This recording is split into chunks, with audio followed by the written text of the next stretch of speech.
I'm Shaun Murray, professional wakeboarder.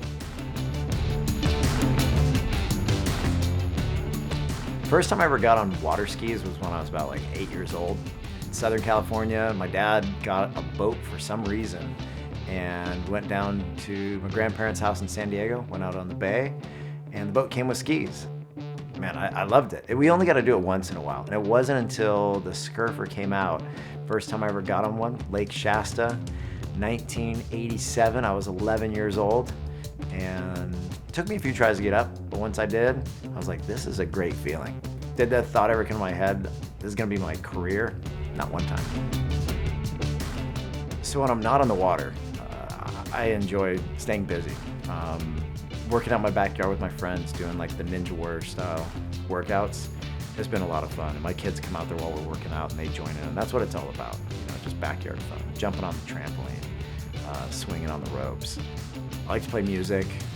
I also like playing ice hockey. I grew up playing pond hockey in St. Louis. And so when I moved down to Florida, then there's really not pond hockey. There's only organized rink hockey. And so don't tell my teammates this, but I haven't had any coaching, so I really don't know too much what's going on. I really shouldn't be confessing this right now, because if you guys show some things, you'll be like, yeah, he's not doing that right, but whatever. I love playing hockey, and that's one of those moments that I'm like, I'm not going to hand somebody else my joy to get my fun back. I'm gonna just enjoy the play out there. I like skateboarding, grew up rock climbing and Boy Scouts. I'm an Eagle Scout, not everybody knows that. I like building stuff. Build my chicken coop. We got chickens in the yard, so we get fresh eggs every morning. So if you see some of my products from Hyperlight, they'll say Monkey Strong, and what that comes from was the reason I created my gym. I wanted to get monkey strong, and I've gone to traditional gyms and lifted weights and bench pressed this and moved metal that.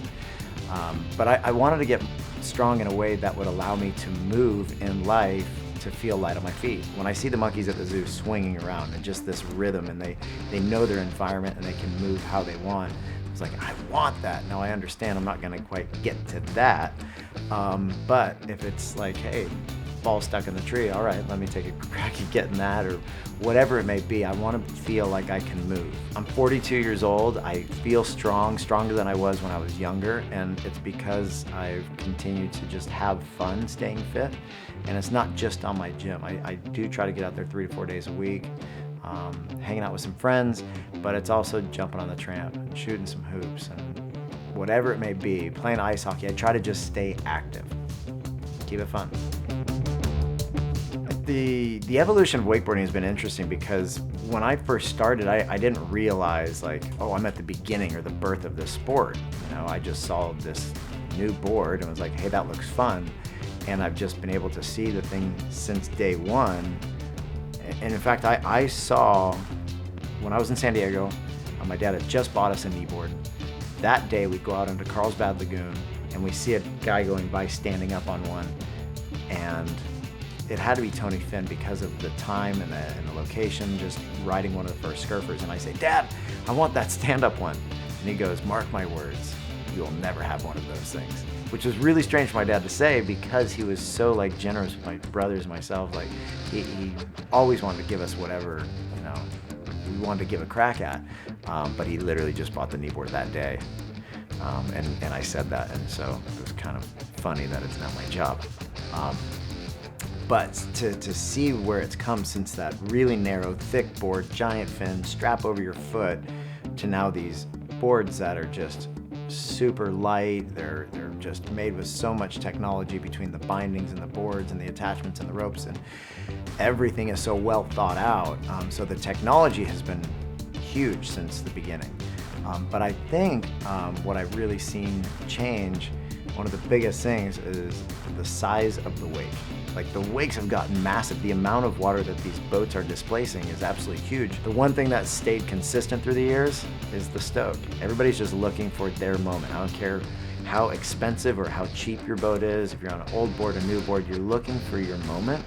And I really encourage people to get back to the simplicity of that. We get so caught up in, dude, I gotta land this trick today, whatever it is. Like, if it's a double flip or if it's a 180, like, we get so caught up in that moment. And I encourage people, like, continue pushing yourself, but don't forget the simple things. Don't forget to carve. Don't forget to enjoy the moment and standing on the water. And like your day does not hinge upon that one trick.